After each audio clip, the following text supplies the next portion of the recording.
नमस्कार मित्रांनो, मी निसर्गोपचार तज्ञ स्वागत तोडकर आपलं मराठी वैद्य चॅनल मध्ये स्वागत करतो। बरीच माता भगिनी येऊन रडतात। अहो, रडणारी माणसं दुर्बल होतात, त्यांना मार्ग सुचत नसतात, म्हणून रडायचं नाही, धाडसानं पुढं व्हायचं। काय होईल ते होईल बघू। बरेच लोक म्हणजे कुठल्याही गोष्टीला घाबरतात। बऱ्याच लोकांना शंके वाटे कॅन्सर, शंका होती कॅन्सरची, म्हणून मला कॅन्सर असायलाच पाहिजे। मला माहिती आहे का तू कोण आहेस, देव आहेस, तुला काय माहिती।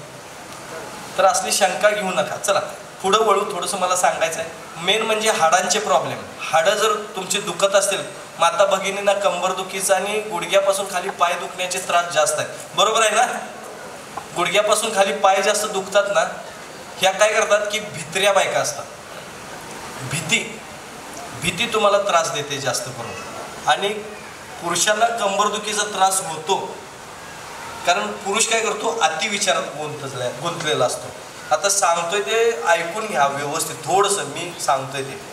पुरुषांच्या मनात काय असतंय माहिती आहे का, मी संसारात कुठं कमी पडतोय का, नाही कमीच पडतोय, माझ्यात पूर्वीसारखा स्टॅमिना राहिलाच नाही, मला पूर्वीसारखं जमतच नाही, मला शुगरचा त्रास आहे त्यामुळं कदाचित माझ्या शरीरावर असे परिणाम झालेत, तसे परिणाम झालेत। हे विचार जे करताय ना, हेच तुम्हाला कमजोर बनवतात। तुमचा कॉन्फिडन्स लूज झाला की तुम्ही मेलात फुकटच मग नुसतं तुम्ही शंकेत मारताय। शंका घेऊन हे लिहून ठेवायचं, हे वाक्य लिहून ठेवायचं। मी जे सांगतोय ते तुम्ही जे म्हणताय ना, घरात गेलं की काय पहिल्यासारखं स्टॅमिना नाही हो, पहिल्यासारखं जमतच नाही हो। पहिलं काय असायचं, आणि पहिलं सगळं सेंद्रिय होतं, आता केमिकलचं खातोयस तू, कशाला बोलतो। माफ करा जरा भाषा कोल्हापूरची आहे, पण हे जे शंका आहेत ना मनात, हे तुम्हाला बघा कमजोर बनवतात। आणि मग त्याचा परिणाम तुमच्या सगळ्या सांसारिक सगळ्या गोष्टींवरती होतो, सगळ्या बाजूंवरती तुमचा त्याचा परिणाम होतो। आणि तुम्ही तिथं मग बिनकारणाचं काय करताय, म्हणजे फक्त कामाचा बैल होताय। जायचं, जिंदगी काढायची म्हणून कामावर जायचं, घरला यायचं, मग ते बायकोवर चिडचिड, मुलांवर चिडचिड करत बसायचं। हे थोडंसं बंद करा, हे विचार बंद करा, चिडचिड ऑटोमॅटिक निघून जाईल। माता भगिनींना पण सांगतो, मला काय झालं तर काय करायचं, बिचारे मर, तुला काय झालं तर काय, कोण काय उपाशी, जग दुनिया थांबणार नाही। म्हणजे माफ करा उघड बोलतोय म्हणून सांगतो तुम्हाला की कसं आहे माहिती आहे का, हे मला काय झालं तर काय करायचं, ह्यानंच काय ना काय तर तुम्हाला होतंय। हार्मोन्स इनबॅलन्स होत असताना माता भगिनी ह्या भित्र्या बनतात। 15 ते 20 वर्षाचा हा काळ असतो। यामध्ये मुली जशा वयात येताना चंचल होतात ना, 15-20 वर्षापर्यंतच्या 20 वर्षापर्यंतच्या मुली कशा चंचल असतात का नाही, तसं वयातून जाताना बायका भित्र्या बनतात। मग मनात शंका खूप यायला लागते, मला कुठं कॅन्सर असेल का, मला थायरॉइड असेल का, मला असंच का होतंय, मला तसंच का होतंय, देव माझ्याच नशिबाला हे का देतोय। सगळ्यात डिप्रेशनमध्ये जाणारी एक वाक्य आहे, गोष्ट आहे ती म्हणजे हे माझ्याच नशिबाला देवानं का दिलंय। मुलंच ऐकत नाहीत, नवरा काय ते कुठं जाऊन बसतोय कळतच नाही। प्रत्येक मातेला वाटतंय की मला कुणीतरी समजून घ्यावं, वाटतंय ना, प्रत्येक बाईला वाटतंय की मला कुणीतरी समजून घ्यावं, मला असं का होतंय।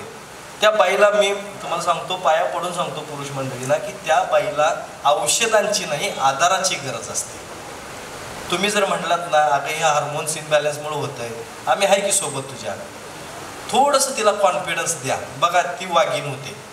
पण तुम्ही जर म्हटलात काय हिचं नाटकं सुरू झाली बघा, घरला यायचं का नाही, हे आपल्या डोक्यात असते, त्याच्यापेक्षा कुठेतरी मित्रात जाऊन बसलेलं बरं।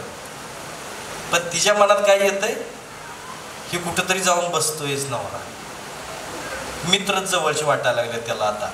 हे तुम्ही पण समजून घ्या, तसं म्हणू नका, मित्रातले थोडं गेलं पाहिजे, तुम्हीही बायकोला समजून घेतलं पाहिजे। मित्रांना माझ्या मी विनंती करतो, आपल्या बायकोला आपण समजून घ्यायचं नाही तर मग काय उपयोग काय, तिने एवढे वर्ष तुमच्याबरोबर राहून। म्हणून तुम्ही समजून घ्या तिला, तिला काय होतंय ते फक्त बघा, ती बघा आयुष्यभर तुम्हाला साथ देईल, आयुष्यभर तुमचं पाय धरेल। पण त्या हार्मोन्स इनबॅलन्समध्ये माता भगिनींनी पण समजून घ्यायला पाहिजे की नवरा चुकीचा नसतो। आपण पण एवढी वर्ष राहिलेलं असतं, नंतर चुकी का काढत बसायची कुठल्या गोष्टींची। हे हार्मोन्स इनबॅलन्समुळे सगळा प्रकार होतोय. म्हणून थोडंसं समजून घ्या एकमेकांना, तर आयुष्य सुंदर होणार. आधार त्यांच्याकडून मिळेल. तुम्ही त्यांनी जरी दिला तरी तुम्हाला घेता आला पाहिजे. नाहीतर आपल्याला घ्यायला जमला नाही, हे काय उगाचच बोलतात असंच म्हणतात आणि मागं तसं पुढं. हे जे संसारात गोष्टी होतात ना, ह्या काढून टाका. तुम्हाला समजून घेण्याची गरज आहे ना, तुम्हाला ते समजून घेतील. आणि पुरुष मंडळींना सांगतो की अशा वेळेस काय पहिलं कशी राहीत होती, आता हे खोळ्यासारखंच वागायला लागल्या, मग न्यायचं कुठेतरी दवाखान्यात औषधं चालू करायची, त्यात ती मंद होऊन जाते बाई. हे सत्य आहे बरं का, हे समजून घ्या. म्हणून औषधं न खाता तुम्ही ओके राहू शकता.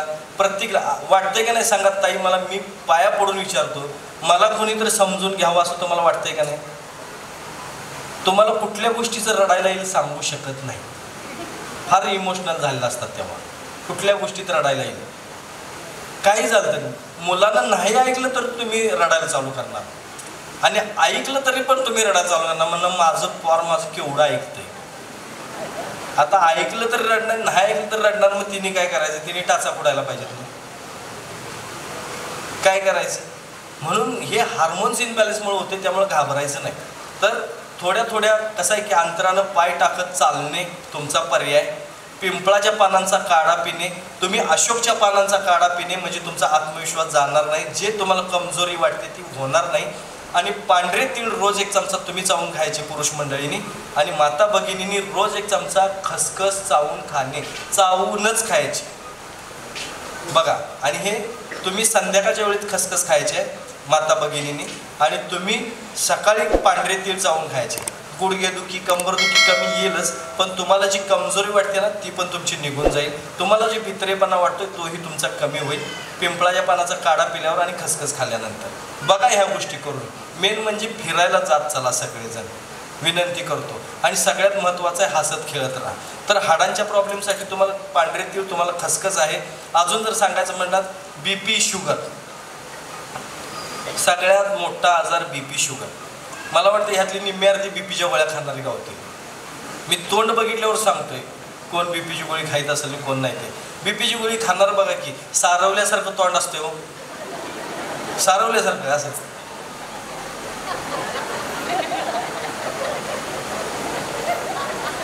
शंभर टक्के BPची गोळी खाताय. आमच्या इथं आली ना, मी तोंड बघितलं का नाही, आमच्या केंद्रात आलं, मी तोंड बघितलं, हा BPची गोळी खाताय का नाही म्हणल्या. होय होय, तुम्ही कसं काय ओळखलं? आता तुझं तोंडच सांगतंय ना. काय आहे तर शुगरची औषधं खाणारं आश्चर्य झाल्यासारखं तोंड, आश्चर्य झाल्यासारखं. काय मासं काय सांगायचं याला? आणि ते डोस घेतात का नाही ते त्याच्या पलीकडचं असते. डोळे मोठे करून येतात. डोळे मोठे झालेली तोंड असतात ना शुगरची आणि डोस घेणारी माणसं, हे लक्षात ठेवा. विनंती करतो ह्यातनं बाहेर पडा. हे आयुष्य नाही आहे. शुगरचे पेशंट जे आहेत ना त्यांच्याच पुढे जाऊन किडन्या फेल गेलेले पेशंट माझ्याकडे जास्त येतात. लोक किडन्या फेल गेलेले. म्हणून औषधं हळूहळू कमी करा. माझे असू द्यात कुणाचे असू द्यात, औषधं कमी करा. मी का सांगतोय हे? माझं असून सुद्धा मी खाऊ नका म्हणतोय. मग मला काय त्यातनं पैसा मिळत असेल का तुम्हाला नको म्हटल्यावर?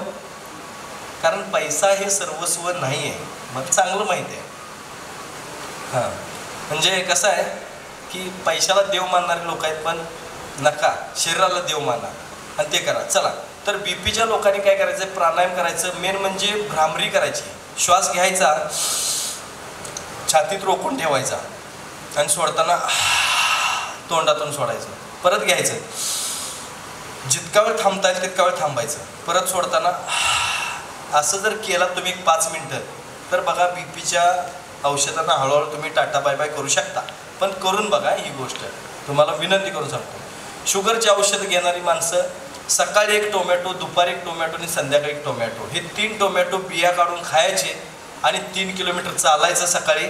मला तुम्ही 15 दिवसानंतर तुमची शुगर चेक करा किंवा बघा, तुमचा त्रास टोटल निघून गेला असेल. टोटल प्रत्येकाच्या शरीराची कॅपॅसिटी वेगळी आहे. 250 शुगर असेल, त्रास नसेल, औषधं घेऊ नका. मी पाया पडून सांगतो. जेव्हा तुम्हाला त्रास व्हायला लागेल तेव्हा घरगुती उपाय करा. औषधंसुद्धा, मायसुद्धा औषधं घेऊ नका, घरगुती उपाय करा आणि बरे व्हा.